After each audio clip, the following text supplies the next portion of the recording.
ليغفروا عبده لمغافر الغفران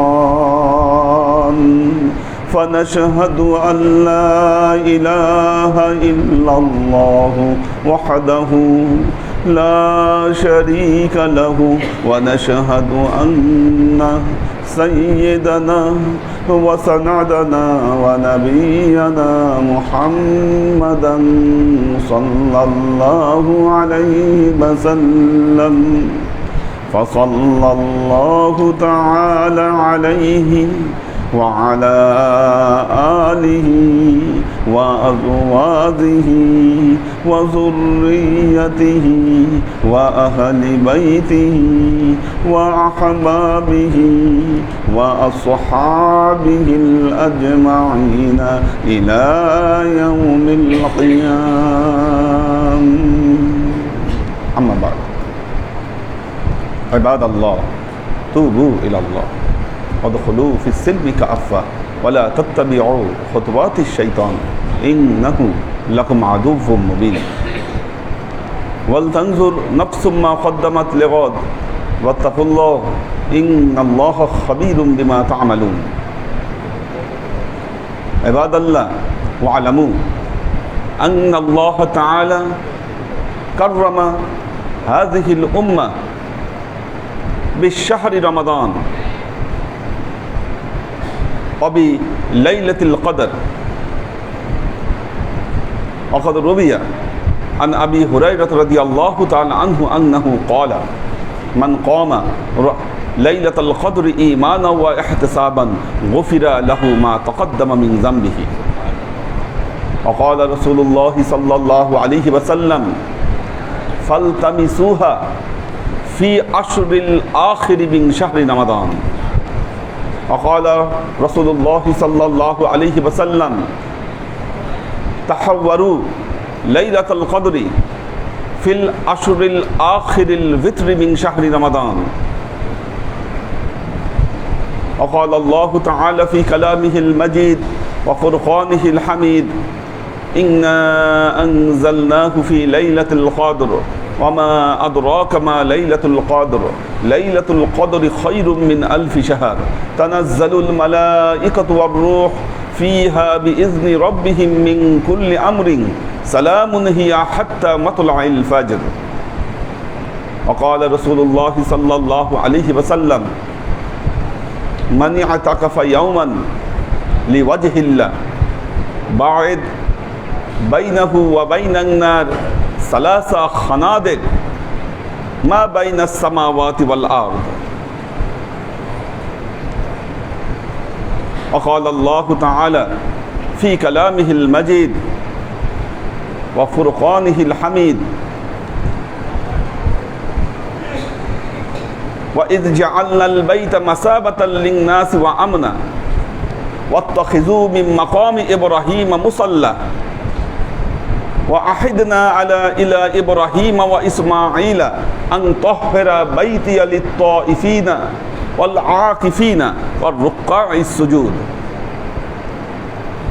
وقال تعالى: ولا تباشرهن وأنتم عاكفون في المساجد تلك حدود الله. উপস্থিত আল্লাহর আশিক ও সালেক বৃন্দ, সর্ববিধ উত্তম প্রশস্তি জ্ঞাপন করছি সে আল্লাহ পাকের নিমিত্তে, যিনি উম্মতে মুহাম্মদীর জন্য মহামূল্যবান নিয়ামত এই মাহে রমজানুল মোবারককে আমাদের মাঝে দান করেছেন। দেখতে দেখতে আমরা মাহে রমজানুল মোবারকের সবচাইতে গুরুত্বপূর্ণ অংশ অধ্যায় শেষ দশকে আমরা চলে এসেছি। শেষ দশকের গুরুত্ব এত বেশি হবার কারণ, দেখুন, রমজান মাসের গুরুত্ব যে কারণে হয়েছে, আল্লাহ পবিত্র কালামে পাকে ইরশাদ করছেন: শাহরু রমাদান আল্লাযী উনজিলা ফীহিল কুরআন হুদাল লিন-নাস ওয়া বায়্যিনাতিম মিনাল হুদা ওয়াল ফুরকান। মাহে রমজানের কেন এত গুরুত্ব?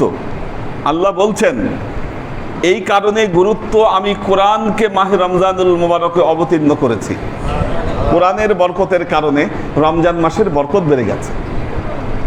অর্থাৎ যেই সময়ে হেরা গুহায় আল্লাহর নবী ধ্যানরত অবস্থায় ছিলেন আর জিব্রাইলে আমিন আল্লাহর নবীর কাছে সূরা আলাকের প্রথম 5 আয়াত নিয়ে আসলেন, এই ঘটনা মাহে রমজানুল মোবারকে ঘটেছিল। আবার যেই রাতে এই ঘটনাটি রাতে ঘটেছিল, দিনে না, যেই রাতে এই ঘটনাটা ঘটেছিল সেই রাতকে আল্লাহ কদরের রাত হিসাবে ঘোষণা করেছেন, বলেছেন এটা হচ্ছে লাইলাতুল কদর। এখন লাইলাতুল কদর কেন? আল্লাহর নবী একদিন বনি ইসরাইলের 3 জন ব্যক্তির বর্ণনা দিলেন, বললেন এরা দীর্ঘ 80 বছর সারা রাত আল্লাহর ইবাদত বন্দিগিতে কাটিয়েছে আর সারা দিন আল্লাহর পথে জিহাদ করেছে। এই কথা যখন আল্লাহর নবী ঘোষণা দিলেন, আল্লাহর নবীর কিছু সাহাবায়ে কেরাম ছিলেন, তারা বললেন ইয়া রাসূল আল্লাহ, আমরা হায়াতি পাই মাত্র 60-70 বছর, তাহলে আমরা বনি ইসরাইলদের এই যে লোকগুলো যারা এত কঠিন সাধনা করেছে তাদের সমপর্যায়ে সমমর্যাদায় আমরা কিভাবে পৌঁছাতে পারি? এই প্রশ্ন যখন আল্লাহর নবীকে করা হলো, তখনই জিব্রাইলে আমিন আল্লাহর নবীর কাছে সূরা কদর দিয়ে হাজির হলেন। জিব্রাইলে আমিন আল্লাহর নবীকে জানালেন, ইন্না আনজালনাহু ফি লাইলাতিল কদর, আমি এই কোরআনকে কদরের রাত্রিতে নাজিল করেছি। হে নবী, আপনি কি জানেন কদরের রাত কি? লাইলাতুল কদরি খায়রুম মিন আলফি শাহর, এই কদরের রাতের মর্যাদা আমি 1000 মাসের চেয়ে আমি বৃদ্ধি করে দিয়েছি। 83 বছর আল্লাহ নবী বলেছিলেন, আর 83 বছরকে 83,000 মাসকে বছরে কাউন্ট করলে 83 বছরের মতো হয়। 83 বছর 6 মাস হয় যদি আপনি এই 1000 মাসকে আপনি বছরে কাউন্ট করেন। 83 বছর 6 মাস, 83 বছর 6 মাস নয়, এর চাইতেও অধিক যা যা আল্লাহ তার আমলনামায় দান করবেন। কয় মাস? 4 মাস। তো এই যে 83 বছর 4 মাস কি, এর চাইতে এটা হিসাব নয়, এর চাইতেও অধিক যা যা আল্লাহ তার আমলনামায় দান করবেন। হযরত ঈসা আলাইহিস সালামের সময় একদিন তিনি রাস্তা দিয়ে হাঁটতে হাঁটতে একটা পাহাড়ে পৌঁছালেন। সেই পাহাড়ের ভেতরে একটি পাথরের মধ্যে আল্লাহর একজন বৃদ্ধ ওলি সেখানে বসে আল্লাহর ইবাদত বন্দেগীতে লিপ্ত ছিল। ওনার সাথে যখন ঈসা আলাইহিস সালামের দেখা হলো, উনি ঈসা আলাইহিস সালামকে জানালেন যে আমি এই 400 বছর এই পাহাড়ের ভেতরে বসে আল্লাহর ইবাদত বন্দেগীতে মশগুল আছি। হযরত ঈসা আলাইহিস সালাম বললেন, তত মারাত্মক ব্যাপার, আপনার চেয়ে এত কামেল ব্যক্তি তো তাহলে পৃথিবীতে আর কেউ হতে পারে না। হযরত ঈসা আলাইহিস সালাম বললেন, আমার যত কামালিয়াত আছে। হযরত ঈসা আলাইহিস সালামকে আল্লাহর ওই ওলি বললেন, আমার কামালিয়াত শেষ জামানায় এমন একদল উম্মত আসবে, এক রাতের বিনিময়ে তারা 1000 মাসের চেয়ে অধিক যা যা আল্লাহর দরবার থেকে তারা নিয়ে নেবে। আমার এই কামালিয়াত কিছুই না, কিছুই না এই কামালিয়াত।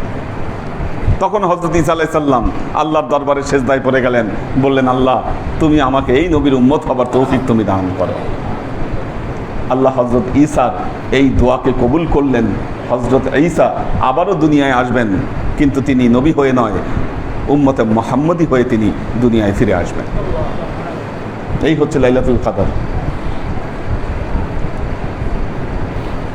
যখন সূরা কদর নাজিল হলো, আল্লাহর নবী সেই বছর পুরো রমজান মাস ইতিকাফ করেছিলেন। পুরো রমজান মাস ইতিকাফ করেছিলেন। সাধারণত 2 বছর ছাড়া আল্লাহর নবী 10 দিন ইতিকাফ করেছেন রমজান মাসের শেষ দশক। প্রথম দশক পুরো রমজান মাস করেছিলেন। যে বছর আল্লাহর নবী ইন্তেকাল করেন সেই বছর 20 দিন করেছিলেন ইতিকাফ, আর বাকি সব রমজান মাসের শেষ দশক আল্লাহর নবী ইতিকাফ করেছেন। তো প্রথম বছর আল্লাহর নবী সারা বছর ইতিকাফ করলেন। ইতিকাফ করে প্রথম দশকে ইতিকাফ করলেন, জানালেন আমি প্রথম দশকে লাইলাতুল কদরকে খুঁজেছি, আমি খুঁজে পাইনি প্রথম দশকে লাইলাতুল কদরকে। এরপর আল্লাহ নবী আবারও 10 দিন ইতিকাফ করলেন। তারপরের দশক, মাঝখানের মাগফিরাতের 10 দিন, আল্লাহ নবী জানালেন, আমি এই দশকেও লাইলাতুল কদরকে খুঁজেছি, কিন্তু আমি লাইলাতুল কদরকে খুঁজে পাইনি। এরপর আল্লাহ নবী আবার এর পরের দশক ইতিকাফ করলেন, বললেন, আমি এই দশকে লাইলাতুল কদরকে খুঁজেছি এবং লাইলাতুল কদরকে আমি খুঁজে পেয়েছি আমি এই দশকে। এরপর আল্লাহ নবী বললেন, ফালতামিসুহা ফিল আশরিল আখিরি মিন শাহরি রমাদান, তোমরা যারা লাইলাতুল কদরকে পেতে চাও তারা রমজানের শেষ দশক লাইলাতুল কদরকে তোমরা খোঁজ করো। শেষ দশক, এই সেই শেষ দশক। যাদের শরীর স্বাস্থ্য একটু দুর্বল, আল্লাহ নবী তাদের জন্য আরো সহজ করে দিয়েছেন, বলেছেন, তাহাওয়ারু লাইলাতুল কদরি ফিল আশরিল আখিরিল ভিতরি মিন শাহরি রমাদান। যাদের শরীর স্বাস্থ্য একটু দুর্বল তারা যেন রমজানের শেষ বেজর রাতগুলোতে লাইলাতুল কদরকে খোঁজ করে। অর্থাৎ রমজানের শেষ বেজর রাতের যে কোনো একটা লাইলাতুল কদর হতে পারে। তো শেষ বেজর রাত, 21-এর রাত, 23-এর রাত, 25-এর রাত, 27-এর রাত এবং 29-এর রাত, এই 5টা রাতই হচ্ছে গুরুত্বপূর্ণ। তার মধ্যে একটা রাত চলে গেছে, আমাদের কিন্তু একটা রাত চলে গেছে। আজকে রাত হলো 23-এর রাত। লাইলাতুল কদরকে খোঁজ করতে হলে এই 5টা রাতই আমাদেরকে লাইলাতুল কদরকে খোঁজ করতে হবে। হতে পারে লাইলাতুল কদর এর মধ্যে যে কোনো নির্দিষ্ট একটি রাত, হতে পারে লাইলাতুল কদর প্রতি বছর ঘুরে ঘুরে আসে, আবর্তিত হয়ে আসে। আর যেহেতু আল্লাহ নবী খুঁজতে বলেছেন, তার মানে আল্লাহ নবীর কথার ভিতরে একটি রহস্য আছে। বলেছেন তাহাওয়ারু ফালতামিসুহা, এই শব্দগুলো যেহেতু আল্লাহ নবী বলেছেন, তার মানে এখানে একটা রহস্য আছে। আমাদেরকে খুঁজতে হবে এই রাতকে। যারা শেষ রাতগুলো খুঁজে দেখেন তারা এই লাইলাতুল কদরকে তারা পেয়ে যান। তারা স্পষ্টই বুঝতে পারেন যে না, এই রাত লাইলাতুল কদরের রাত। আল্লাহর আশিক সালেক বৃন্দ এই লাইলাতুল কদরকে খোঁজ করবার জন্যই রমজানের শেষ দশকে বান্দাদের জন্য ইতিকাফের ব্যবস্থা করে দিয়েছেন। ইতিকাফ শব্দের অর্থ হলো নিজেকে আটকে রাখা অথবা অবস্থান করা। অর্থাৎ আল্লাহর সন্তুষ্টির নিয়তে মসজিদে অবস্থান করার নাম হচ্ছে ইতিকাফ। এই ইতিকাফ ওয়াজিব ইতিকাফ আছে, সুন্নত ইতিকাফ আছে, নফল ইতিকাফও আছে। ওয়াজিব ইতিকাফ, আপনি যখন মানত করবেন আল্লাহর দরবারে যে আমি অমুক দিন থেকে অমুক দিন আমি ইতিকাফ করব, কি আপনি যে মানত করলেন, মানত করার ফলে ওই ইতিকাফ আপনার উপর ওয়াজিব হয়ে গেল। একটা জিনিস মনে রাখবেন, কেউ যদি মানত করেন আমি ইতিকাফ করব, তার উপর কিন্তু ইতিকাফ করা ওয়াজিব হয়ে যাবে। এটা হলো ওয়াজিব ইতিকাফ। রমজান মাসের শেষ 10 দিন ইতিকাফ করা সুন্নতে মুআক্কাদায়ে কিফায়া। সুন্নতে মুআক্কাদায়ে কিফায়া, এটা সুন্নতে মুআক্কাদা। আল্লাহ নবী তার জীবনে পুরো জীবন ওই রমজানের আয়াত নাজিল হবার পর আল্লাহ নবী তার জীবনের শেষ পর্যন্ত রমজানের শেষ দশক ইতিকাফ করেছেন। এই জন্য এটি সুন্নতে মুআক্কাদা। একটা মহল্লায়, একটা এলাকায় যদি 1-2 ইতিকাফ করেন, সবার পক্ষ থেকে ইতিকাফের হক আদায় হয়ে যাবে। আর যদি কেউ ইতিকাফ না করেন, ওই মহল্লার, ওই এলাকার সবাই গুনাহগার হবেন। আজকে আপনারা যারা ইতিকাফ করছেন এখানে, আপনাদের দ্বারা আমাদের এই মহল্লার সবার ইতিকাফের হক আদায় হয়ে যাচ্ছে। যারা ইতিকাফ করবেন তাদেরকে সহযোগিতা, যারা ইতিকাফ করবেন তাদেরকে সহযোগিতা এবং তাদেরকে সাহায্য করার মাধ্যমে বাকিরা এই ইতিকাফের যাজা তারা লাভ করবেন। আল্লাহর আশিক ও সালেক বৃন্দ, আর নফল ইতিকাফ যে কোনো সময়ই করা যায়। নফল ইতিকাফ যে কোনো সময়ই করা যায়। আপনি মসজিদে ঢুকেছেন নামাজের জন্য, আপনি চিন্তা করলেন আমি 4 ঘন্টার জন্য ইতিকাফ করলাম, নিয়ত করলেন, হয়ে গেল। দূর দূরান্ত থেকে যারা আসেন, এখানে দূর দূরান্ত থেকে যারা আসেন, তাদের জীবনে কিন্তু ওই ইতিকাফ খণ্ড খণ্ড ইতিকাফ করে ফেলা সম্ভব। ওয়াজিব এবং সুন্নতে মুআক্কাদা ইতিকাফের জন্য রোজা শর্ত। রোজা রাখতে হবে আপনাকে। রোজা না রেখে এতেকাফ করা যাবে না। একজন মসজিদে এতেকাফ করলেন, উনি রোজা রাখলেন না, রোজা ভেঙে ফেললেন, ওই এতেকাফ হবে না। সুন্নতে মুআক্কাদা এতেকাফ হবে না, ওয়াজিবে এতেকাফ হবে না রোজা ছাড়া। অবশ্যই রোজা রাখতে হবে।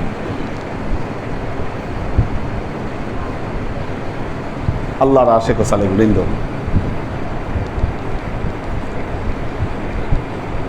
আল্লাহ নবী বলেছেন, যে ব্যক্তি আল্লাহর সন্তুষ্টি লাভের জন্য একদিন এতেকাফ করবে, তার সাথে জাহান্নামের সাথে আল্লাহ এমন দূরত্ব তৈরি করে দিবেন, সালাসা খানাদেক। হযরত আব্দুল্লাহ ইবনে আব্বাস রাদিয়াল্লাহু তাআলা আনহু রিওয়ায়াতে বর্ণিত হয়েছে, সালাসা খানাদেক, তিনটি খন্দক। খন্দক মানে গর্ত। খন্দকের যুদ্ধের সময় যে গর্তগুলো খুলেছিল, সালাসা খানাদেক, তিনটা গর্ত পরিমাণ দূরত্ব আল্লাহ তৈরি করে দিবেন, যার এক একটা গর্তের পরিধি হচ্ছে আসমান জমিনের যে মাঝখানের যে খালি জায়গা, এই খালি জায়গার সমান। যে ব্যক্তি আল্লাহর সন্তুষ্টি লাভের জন্য এতেকাফ করবে, আরেকটি বর্ণনায় এসেছে আল্লাহ তাকে 2টো উমরা এবং 2টো হজের সওয়াব তার আমলনামায় দান করবেন। এতেকাফের দ্বারা আল্লাহ সেই ব্যক্তির বিগত জীবনের গুনাহগুলোকে আল্লাহ মাফ করে দেন। এতেকাফের দ্বারা পাপ থেকে বিরত থাকা বান্দার জন্য সম্ভব হয় এবং আল্লাহর নৈকট্য হাসিল করা বান্দার জন্য সহজ হয় এই এতেকাফের দ্বারা। এবং এতেকাফ করবার মাধ্যমে লাইলাতুল কদরকে অর্জন করা বান্দার জন্য সহজ হয়ে যায়। ওয়াকালা রাসূলুল্লাহ সাল্লাল্লাহু আলাইহি ওয়াসাল্লাম, আল্লাহর নবী বলেছেন, মান কামা লাইলাতুল কদরি ঈমানাও ওয়া ইহতিসাবান গুফিরা লাহু মা তাকদ্দামা মিন যামবিহি। যে ব্যক্তি লাইলাতুল কদরকে পেয়ে যাবে আর লাইলাতুল কদরে সে জেগে আল্লাহর ইবাদত বন্দেগী করবে, আল্লাহ তার পূর্বের জীবনের সমস্ত গুনাহগুলোকে আল্লাহ মাফ করে দিবেন। ওই ব্যক্তির আর কোনো গুনাহ থাকবে না। যে ব্যক্তি লাইলাতুল কদরে আল্লাহর নৈকট্য লাভের উদ্দেশ্যে সে জাগ্রত থাকবে লাইলাতুল কদর। আল্লাহ আমাদেরকে তৌফিক দান করুন। জীবনের গুনাহ যদি মাফ হয়ে যায়, আল্লাহর কাছে আপনাকে আর কোনো এক্সট্রা দোয়া চাইতে হবে না। আপনার মনের যত দোয়া আছে আল্লাহ সব অটো কবুল করে নেবেন, এটা মনে রাখবেন। এই জন্য সব জায়গায় আল্লাহ খালি বলেছেন গুনাহ মাফ করা। মা আয়েশা জিজ্ঞাসা করলেন, ইয়া রাসূলুল্লাহ, যদি লাইলাতুল কদর পেয়ে যাই আমি কি দোয়া করব আল্লাহর কাছে? আল্লাহ নবী মা আয়েশাকে বললেন, তুমি একটা দোয়া করো, আল্লাহুম্মা ইন্নাকা আফুবুন তুহিব্বুল আফওয়া ফাআফু আন্নি। হে আল্লাহ, আপনি ক্ষমাশীল, ক্ষমা করতে পছন্দ করেন, আপনি আমাকে মাফ করে দেন। কারণ ক্ষমা করলে আর জীবনে আর কিছু চাওয়ার থাকে না। আল্লাহ আমাদেরকে তৌফিক দান করুন। বারাকাল্লাহু লানা ওয়া লাকুম ফিল কুরআনিল আযীম ওয়া নাফা'ানা ওয়া ইয়্যাকুম লা আয়াতু ওয়া যিকরিল হাকীম ইন্নাহু তাআলা জাওয়াদুন কারীমুম মালিকুন বার রাউফুর রহিম।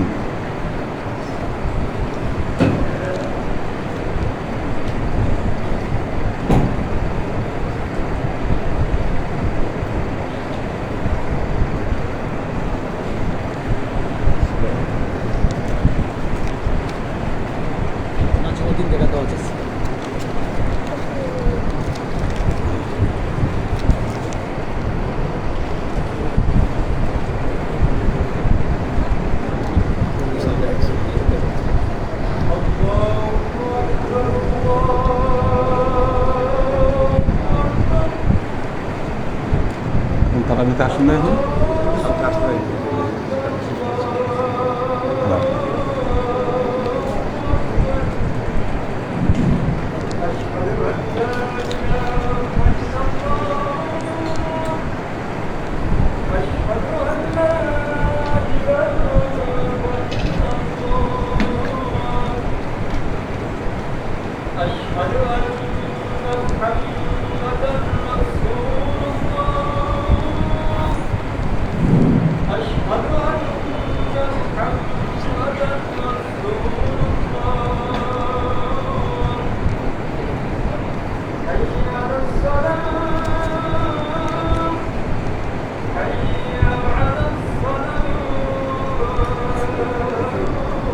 মামু একটা চিঠি দিয়ে গেছিলো ওনার আম্মার মৃত্যুবার্ষিকী আজকে।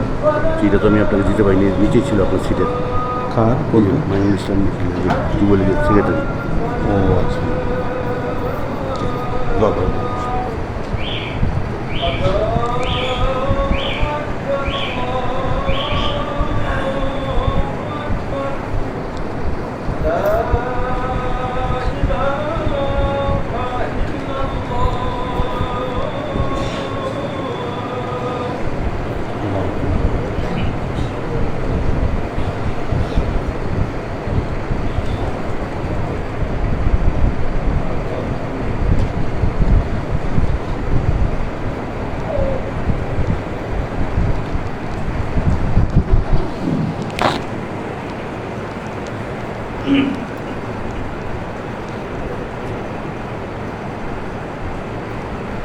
الحمد لله الحمد لله الذي أنعم هذه الأمة بالصيام شهر رمضان وحباهم بالمجد والكرم والامتنان وخصاهم فيه ومن عليهم عتق من النيران وقال تعالى كتب عليكم الصيام فجعله صحة للأبدان ومطهر القلوب واللسان فسبحان الذي أظلنا شهرا يسمى رمضان ترمج فيه الجنوب وتكشف فيه الكروب والعصيان ليغفر عبده لمغافر الغفران فنشهد أن لا إله إلا الله وحده لا شريك له ونشهد أن سيدنا وسندنا ونبينا محمدا صلى الله عليه وسلم فصلى الله تعالى عليه وعلى آله وأزواجه وذريته وأهل بيته وأحبابه وأصحابه الأجمعين إلى يوم القيامة أما بعد عباد الله توبوا إلى الله وادخلوا في السلم كافة ولا تتبعوا خطوات الشيطان إنه لكم عدو مبين ولتنظر نفس ما قدمت لغد واتقوا الله إن الله خبير بما تعملون عباد الله واعلموا أن الله تعالى شرف هذه الأمة بصيام رمضان وبليلة القدر عباد الله فاتعظوا بنصيحتي كما أخبركم الآن بخطبتي بارك الله لنا ولكم في القرآن العظيم ونفعنا وإياكم لآيات وذكر الحكيم إنه تعالى جواد كريم مالك بالرؤوف الرحيم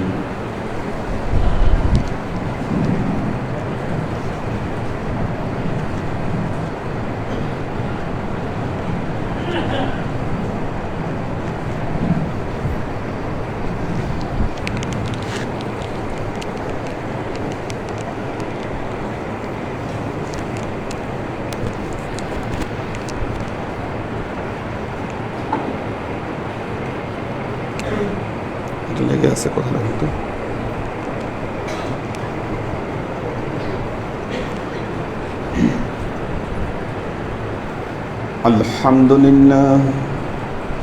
الحمد لله نحمده ونستعينه ونستغفره ونؤمن به ونتوكل عليه ونعوذ بالله من شرور أنفسنا ومن سيئات أعمالنا من يهد الله فهو المهتدي ومن يضلل فلن تجد له وليا مرشدا فنشهد أن لا إله إلا الله وحده لا شريك له ونشهد أن سيدنا وسندنا ونبينا محمدا صلى الله عليه وسلم الذي أرسله الله بالحق بشيرا ونذيرا وداعيا إلى الله بإذنه وسراجا منيرا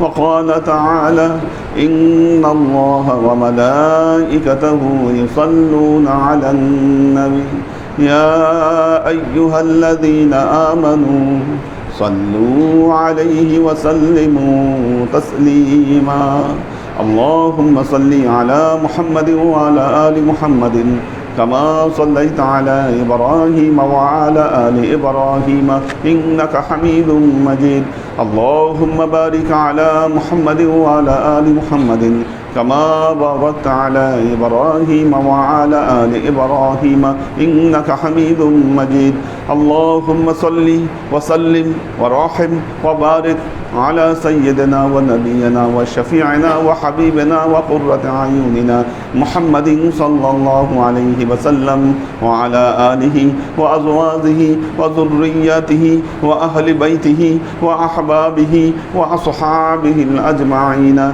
إلى يوم القيامة خصوصا على صاحب الصدق عامل المؤمنين أبي بكر الصديق رضي الله تعالى عنه وعلى صاحب العدل والإحسان عامل المؤمنين عمر بن الخطاب رضي الله تعالى عنه وعلى صاحب الحياء والإخوان عامل المؤمنين عثمان بن عفان رضي الله تعالى عنه وعلى صاحب الحلم والعلم والعرفان عامل المؤمنين علي بن أبي طالب رضي الله تعالى عنه وعلى تمام العشرة المبشرات والتابعين المهديين اللهم اهد أئمة المسلمين إلى سنة رسول الله صلى الله عليه وسلم اللهم اغفر أئمة المسلمين مغفرة ظاهرة وباطنة اللهم أعز الإسلام والمسلمين اللهم أت أئمة المسلمين فلاحا عظيما اللهم انصر من نصر دين محمد صلى الله عليه وسلم واجعلنا منهم واخذل من خذل دين محمد صلى الله عليه وسلم ولا تجعلنا منهم تعدلوا عباد الله رحمكم الله إن الله يأمركم بالعدل والإحسان وإيتاء ذي القربى وينهى عن الفحشاء يعظكم لعلكم تذكرون فاذكروني أذكركم واشكروا لي ولا تكفرون